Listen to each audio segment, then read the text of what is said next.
Yo, what is going on, everybody? It's your boy Gripper back here with another awesome video for you guys today. And in this video, we're going to be discussing the best way to buy 2023 Top Series 2. We're going to discuss all formats, and we're going to come to the conclusion based off of odds and things like that, which is the best way to buy Series 2. Of course, Series 2 does come out this week in just a few short days. So let's get right into it. So before we get into it, thank you guys so much for joining me on this video today. Let's try to get a minimum of 100 likes. Can we get a minimum of 100 likes on today's video, as that is the best way you can help me grow this channel, is by hitting that like button and supporting what we do here on the channel. And speaking of growing the channel, we're doing a giveaway. We're going to be giving away hobby packs of Series 2. All you got to do to enter is be publicly subscribed, subscribe to my new channel, link in the description, Gripper at Baseball, like this video, turn on post notifications, and let me know who your all-star representative is going to be on your favorite team. I'll pick a winner once we hit 7,000 on this channel and 1,000 on the new channel. So you have to go subscribe to the new channel, because that is the way I'm going to pick the winner. I'm going to see you subscribe to that channel, and I will pick the winner off of that, because I know you'll be subscribed on this channel if you're subscribed to that channel. So I hopefully see you guys on the other channel, where I'll be making content pretty regularly here very, very soon. Hopefully the news starts picking up towards the trade deadline. So fingers crossed on that. And let's get into it. And if you notice something today, we're on a new phone. Yes, I upgraded my phone. I was using the 12 Pro Max. Now I'm on a 14 Pro Max. Was trying to wait to get to 15 in the fall, but our phones are just literally breaking down, and you know, that's what they do, right? I don't know if you guys are ever aware of that. The older your phone gets, I swear this is intentional. And of course, you know, the older your phone gets, I swear they make it stop working, like intentionally. My phone was great. I didn't like overuse it or nothing. You know, I'm barely, like in the day, I'm very rarely on my phone. I'm not one of those type of people who are on my phone 24/7. That's never who I was. So if you notice a little bit of a better quality, that's because I'm on the newest and best iPhone right now. And maybe the sound quality is a little bit better. I don't know, because this is literally the first video I am testing it out. I should have tested it out earlier to see what it's all about. But this is the first time I'm recording anything on this phone. So hopefully you guys like the crisper quality. I could just tell I could just see, like, as I'm looking at the screen right now, it does look a little better. So hopefully on YouTube, it comes off as really, really good. So hopefully you guys enjoy that. So now let's get into the topic of today's video, which is 2023 Top Series 2. That is right, guys. 2023 Top Series 2 is literally 2 days away. And tomorrow we're going to have a watch before you buy, of course. You know, that is a staple on the channel. And another staple on the channel is Top 5 Most Valuable. So hopefully you guys enjoy that. I think we're going to do something a little bit different for Top 5. Or actually, it's going to be Top 10 Most Valuable for Series 2. As there's going to be there's a deep rookie star power in Series 2. And I say it all the time. There was someone in my comment section yesterday. I don't know if he was trolling or something, but he was saying Series 2 is going to suck. I was like, I didn't respond. I was sitting there, I was reading, I was like, there is no way you could actually believe that. Like, Series 2, like, again, I said this in yesterday's video. Check it out if you have missed it. There was literally a whole debate I saw on Facebook in one of these groups I'm in. And it talked about, there was a huge debate saying, I think the thing was, it was like, hot take, Series 1 is going to be better than Series 2 in the long term. And I have to disagree with that. I said it yesterday, and I'll say it again. I have to disagree with that. Because right now in Series 1, like, seriously, there is, like, legitimately, like, 3 good rookies, right? There's Adley, Christopher Morel, who was who was cooled off a little bit since he went on that little hot streak there, and Nolan Gorman, right? Nolan Gorman's probably the best player on the Cardinals right now. And by the way, we just swept the Cardinals, so it's always fun to see the Cardinals lose. I mean, I know I have a lot of Cardinals fans who watch me, but they have just absolutely just, you know, been the top of the NL Central for so long. It's finally time and good to see, you know, new teams arise to the top. Finally. Hopefully the Pirates continue to stay hot, because guess what? I'll tell you this right now. If you guys didn't hear the news yesterday, Henry Davis, our number 1 prospect, number 1 overall pick in 2021. Yeah, 2021. He's in AAA right now. And Andy Rodriguez is probably getting called up to the Major League roster within the next week. So very exciting stuff. Hopefully we see Andy Rodriguez in series or update. Maybe, I don't know. Do we see Andy Rodriguez in update? Hopefully, because guess what? If he makes it and Ellie De La Cruz doesn't, Andy's probably going to be number one in update. If that happens. Now, if that doesn't, he'll be in Series 1, which, honestly, let's talk about update for a minute. As it stands right now, and of course, you guys, if you've been watching me, I've been saying this. As it stands right now with Update has had, they have three good rookies. Blake Sable for the Giants. You got Grayson Rodriguez, the pitcher for the Orioles. And you got Matt McClain. That's it. So hopefully, some of these players like an Ellie De La Cruz or a Henry Davis or a Andy Rodriguez get called up. So that way we can have somebody to chase in update. But as it stands right now, it's not looking that good.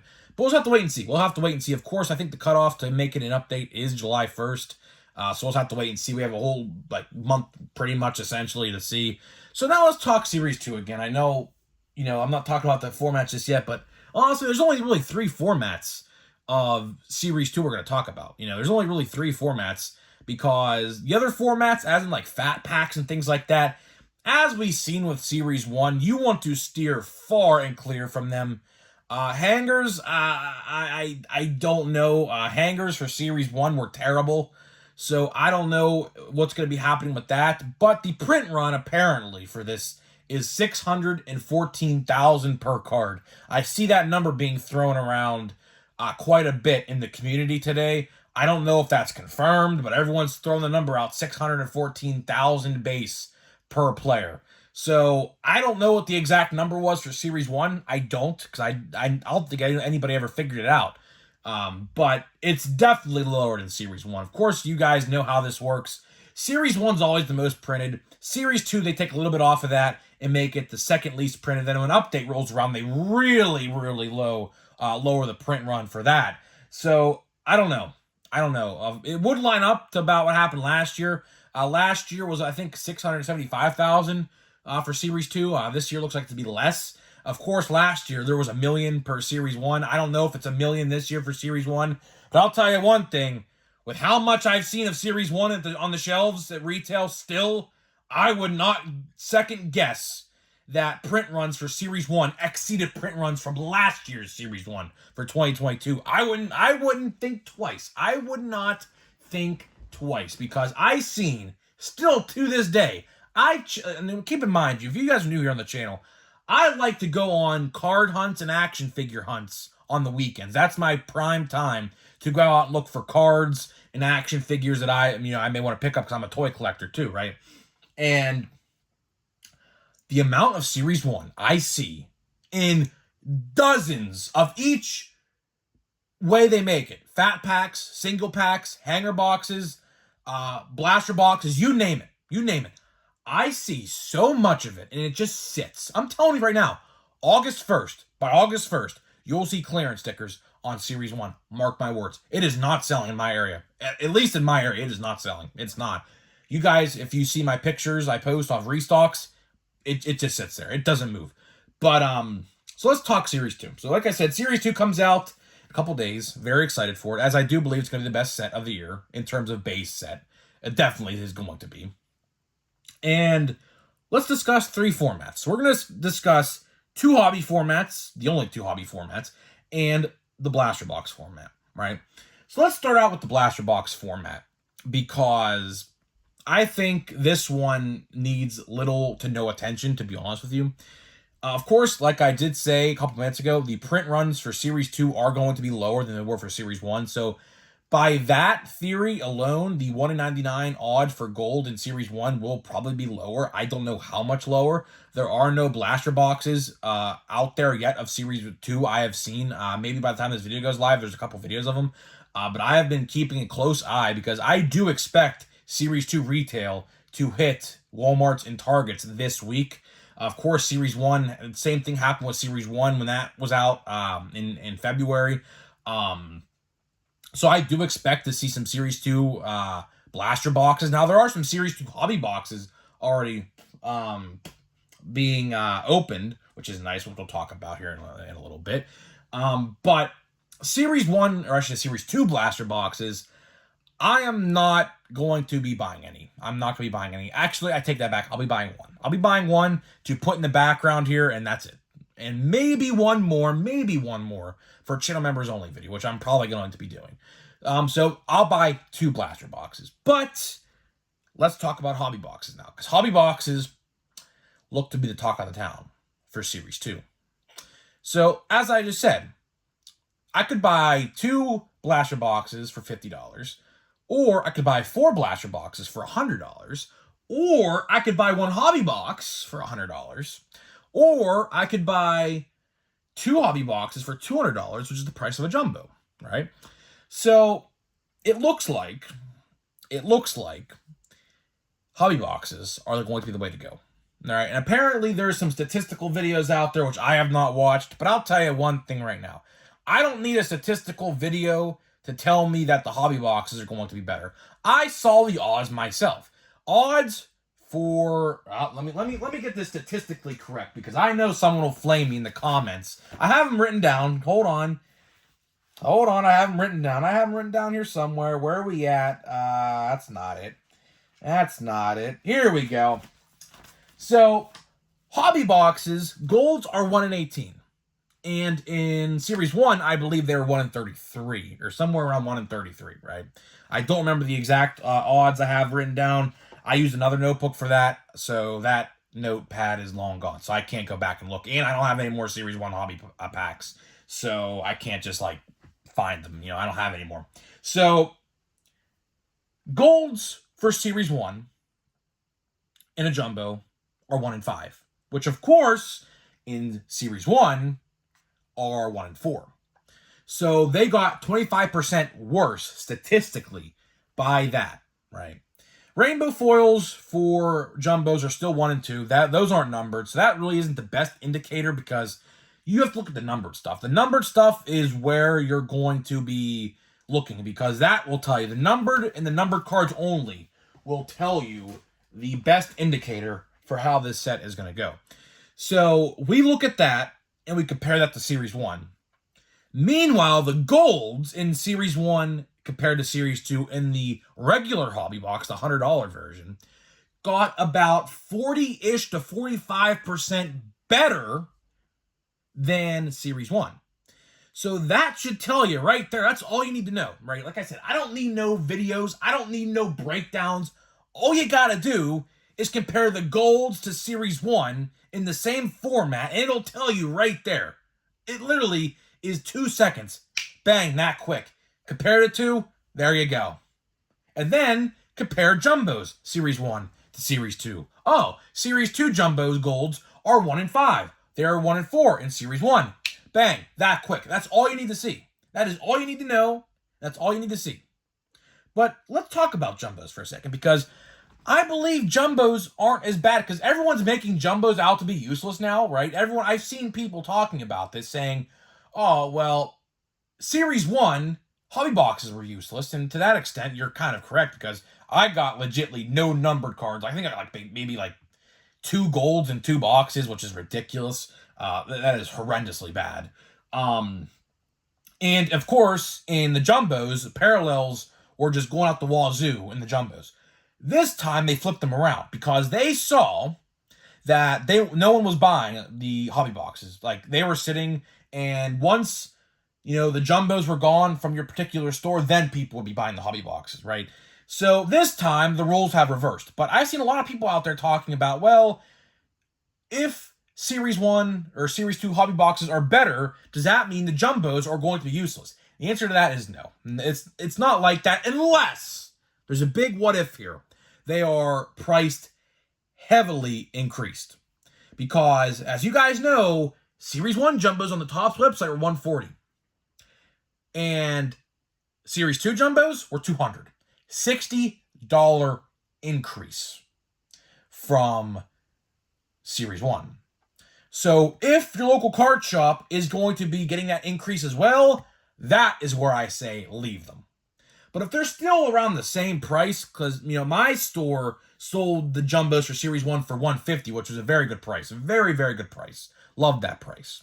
But if by theory, we're going by what Topps did.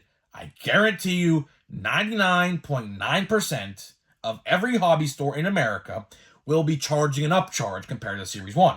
Now, if that's the case, leave the jumbos. Absolutely leave them. They're still not bad. The jumbos, don't get it wrong. The jumbos are still not bad. But compared to hobby boxes, that is where the money is. So if you wanted to buy a jumbo, if any of you out there wanted to buy one jumbo and call it a day on Series 2, I recommend you buy 2 hobby boxes instead, because the parallels you'll be hitting a lot more frequently compared to Series 1 in the same format for the same price. And like I said, I don't need no statistical videos to tell me that. I just see the odds. And once you see the odds and compare them to Series 1, that tells you everything you need to know in a span of 5 seconds or less. So that's why I don't do those types of videos, because it literally is common knowledge. Those videos, all you do is just compare the two and say, oh, there you go. It's literally a 5-second video. It's literally like a short, like to make a, like a short, like a YouTube short. That's literally what I would do with that. But like I said a couple minutes ago, if you're going to buy a jumbo, just buy 2 hobby boxes. Just buy 2 hobby boxes. And now you may be saying to yourself, I want my autograph. Well, hate to break it to you, but the autographs, 9 times out of 10, I pulled the best autograph I have pulled from a jumbo hobby box was a Jose Canseco redemption, which luckily we got back. And here's the thing. I've had better luck with hobby boxes autographs because, of course, you guys know, if you guys remember this back last year, my brother pulled an O'Neill Cruz redemption, black border numbered to 50, Series 2, 1987 autograph from Series 2. If you guys remember that, I don't remember what video it was because it's literally been a year, but one of the videos last year I posted, I should have made a short out of it. I should have. Maybe I will make a short out of it. I don't know. Because it definitely is short worthy. He pulled that out of a Series 2 hobby box from last year. So, honestly, you know what I'm going to be buying? I'm only going to be buying 1 hobby box. Now, that may be questionable to a lot of you because you're like, well, it's the best set of the year. Why aren't you buying more of it? Well, I'll tell you why. Comic-Con. That may sound weird to some of you because you guys don't collect action figures and Funko Pops, but Comic-Con. So Comic-Con, if you guys are into anything about Comic-Con, I'm sure 9 out of 10 of you do. Comic-Con is the biggest convention for like superheroes and, movies and things like that every year. And with that comes exclusive action figures and Funko Pops, which Comic-Con is about 3 weeks away. So I am going to be buying exclusive stuff from the Comic-Con. And that is why I'm only buying 1 box. And also, we have Platinum Chrome Anniversary coming out in about 5 weeks from the date of Series 2. So that is another set that I think a lot of people are going to want to dabble in because that set, I think, is going to be really fun. Of course, every single rookie from 2022, of course, Wander Franco, who had literally been in the league now for 2 years, getting another rookie card 2 years after his debut, but it's whatever, I guess. This set should have been out in December, by the way, in case you guys didn't know that. This set was originally supposed to be released in December, which, luckily, I'm kind of thankful that it didn't, because you guys know how last year's December went. But, Platinum Chrome, I think it's going to be fun. Platinum Chrome instantly became a fan favorite for 2021. It became a fan favorite of mine. I loved it. I absolutely love the throwback chrome design and the Mickey Mantle design of all things in 2021. I really thought that was awesome. And this year in 2022, although of course it's 2023, but I'm very excited for it. So that's another set I'm going to be buying very soon. And I'm assuming a lot of you guys are as well that are watching this video, because why wouldn't you? And you get an autograph, and it is like $50 cheaper compared to last year's. Hobby boxes last year were $150. This year's hobby boxes are about $100. So, again, A+ in my book. I always like how they make it cheaper. Again, you get the same thing, except it's just cheaper. I like that. So that's always a job well done in my book, because it's helping the consumer out a lot. So technically, if you bought a hobby box last year for like $150 or $160, you spend the extra $50 and technically get a second hobby box. So think of it like that. Think of it like that if you want to think of it like that. That's how I think of it. So that's pretty much it. But the best way to buy Series 2 is the hobby boxes. 110%, no doubt about it. And like I said, I'll continue to say it. I'll say it every single day until Series 2 comes out this week. If you can make it to a hobby store in the morning of the 7th, this Wednesday, I recommend you do. As we get into the pack here of Heritage, I recommend you do because I have a feeling it's going to be hard to find. I just have a feeling. I'm going to be going earlier. Tyrone Taylor, Kate Cavalli. We're looking for these error rookie card. I can't even speak. There's Wander Franco. Pulled a parallel of his yesterday. Nathaniel Lowe. We got flashbacks. Observation deck opens on Sears Tower. Interesting. Okay. Noah Davis and Alec Thomas. So let's see if we have a short print here. Of course, short prints I think fall one in every 3, I believe. Still looking for Volpe and Walker, which I know I'm never going to find because I'm not lucky enough. I am never lucky enough to pull a short print. Never will and never have. So with that being said, guys, let me know how you're going to buy Series 2. Are you going to be buying jumbos? Are you going to be buying hobby boxes? Or are you going to be buying dreaded retail, which I don't know who would buy retail. If you got $100 and only want to spend $100 on Series 2, hobbies, 9 out of 10. Which I know some of you guys don't have local card shops out there, and I apologize for that because it really sucks. Because, of course, you'd have to buy it online if you want a hobby box and have it shipped, which these stores tend to, have you pay for shipping as well. So that sucks. But if you have a hobby store around you, and you have $100 to spend on Series 2, hobby all day, every day. Don't cave into the blaster boxes. I know you get more cards in the blaster boxes for $100, but if you want parallels and a guaranteed hit, whatever that may be, in a silver pack as well, forgot to even mention that, go for hobby. There is no doubt in my mind, hobby boxes will be the way to go. Like I said, just compare the odds of Series 1 to Series 2, and you will literally see for yourself. There is literally no denying it. So I know it sounds weird because, of course, jumbos are, of course, more expensive. Therefore, should have the better odds, but it's not the case. It's not the case for Series 2, luckily, because I don't think I was buying a jumbo anyways. I definitely didn't think I was buying a jumbo. So let me know what you think, and I'll be back tomorrow with a watch before you buy for 2023 Top Series 2. See you guys in the next video.